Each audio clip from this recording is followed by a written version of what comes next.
everyone, so what's up? So in today's video, I'm gonna teach you how to download XAMPP, how to make a simple database, the ACM standards, and the computing issues. So let's dig in.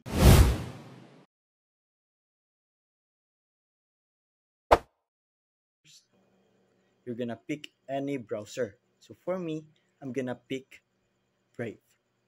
So let's search XAMPP and then also download. Then we're gonna find these two. So we're gonna pick this Apache Friends XAMPP installers and downloads for Apache Friends.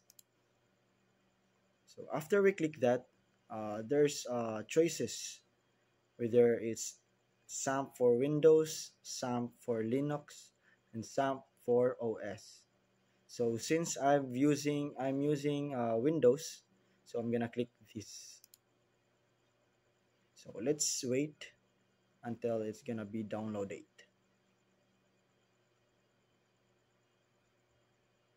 And then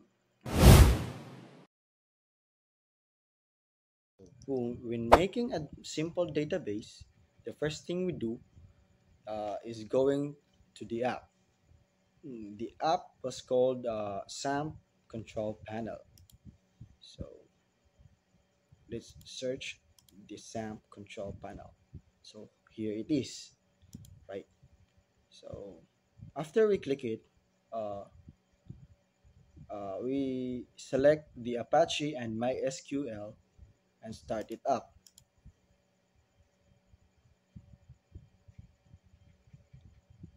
Then after you start it up, click the admin. So you'll be at the local host right now.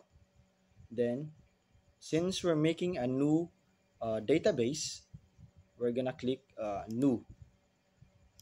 Then name its database. So we're gonna name it teachers.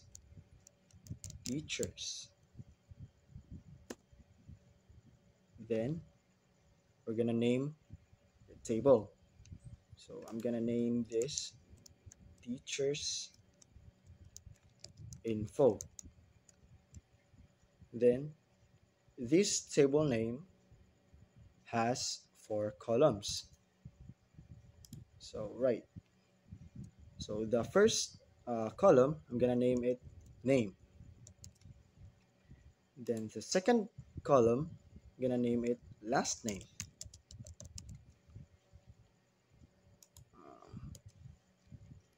While the third column, I'm gonna name it email.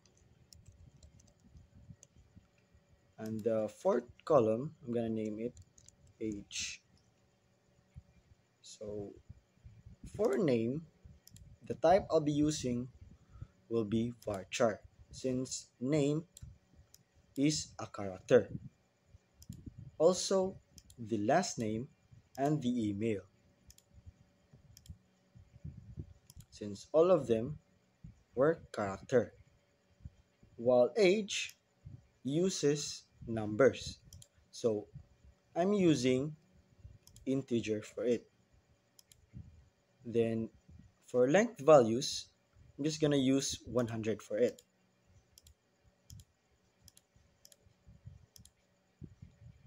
And then that's right. So that's all. Then click save. After saving it, if you browse it up, uh, you're gonna see the name, the last name, the email, and the age that has all the columns in here, right? So in structure, uh, if you want to insert something, like for the name, the last name, the email, or age, you go to the insert. So in insert, you're gonna enter the name. So Gizar. And then the last name would be Taneo. Then the email would be gzar@gmail.com, and age would be 18. Then I would click or select the go.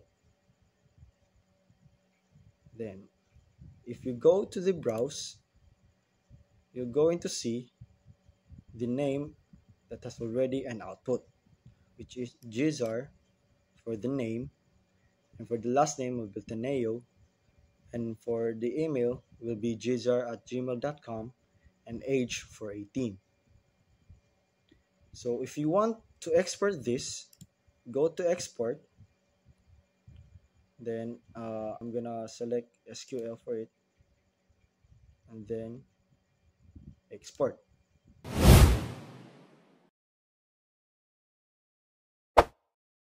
ACM standards. So the ACM stands for Association for Computing Machinery Standards. So these standards are set of ethical guidelines for computer professionals. Think of them like a code of conduct for people who work in technology. So here's a simple breakdown. So first, focus on good.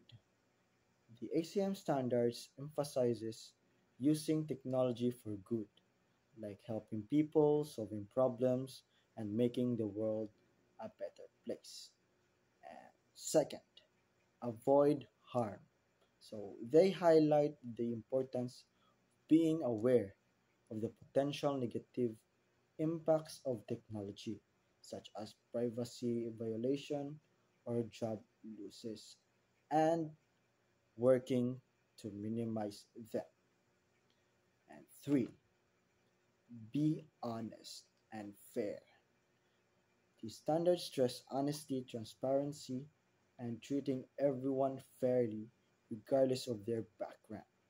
So, in simple terms, uh, imagine you're building a website. The ACM standards would encourage you to make sure the website is accessible for everyone, including people with disabilities. So, protect users' privacy by not collecting unnecessary information, and be honest about how the website uses users' data. Avoid creating a website that spreads misinformation or promote harmful content. So let me ask, why are these standards important? So these are important such as guide for professionals. So they provide a framework for ethical decision making for people who work in technology. Next is protect users. So they help ensure that technology is developed and used responsibly with the best interest of users' mind. And next, the last one, shape the future.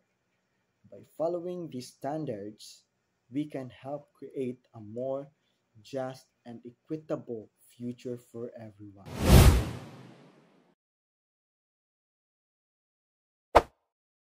Computing issues. So, what are the computing issues?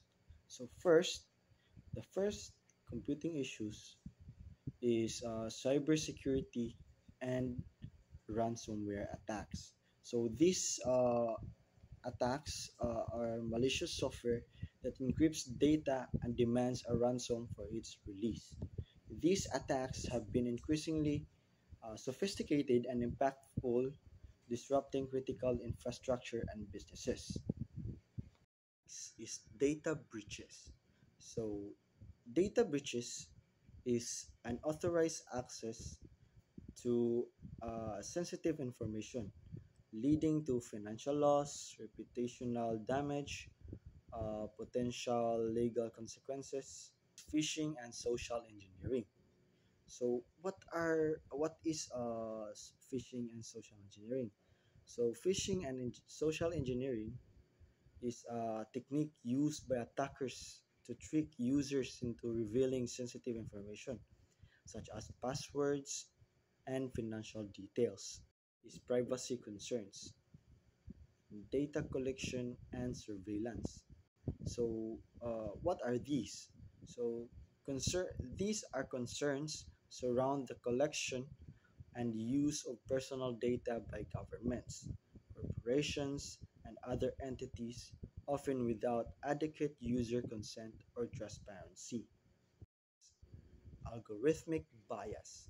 So, algorithmic bias is an unfair or discriminatory outcomes produced by algorithms used in various applications, such as loan application, hiring processes, and criminal justice systems. Environmental impacts. So first, the e-waste. So the e-waste is the disposal of electronic waste which contains hazardous materials and can have detrimental effects on human health and the environment. Energy consumption. So data centers and other computing infrastructure consume significant amount of energy and contributing to greenhouse gases emission. Is digital divide. So digital divide is an unequal access to technology and the internet across different socio-economic groups, leading to disparities in education, employment, and social participation.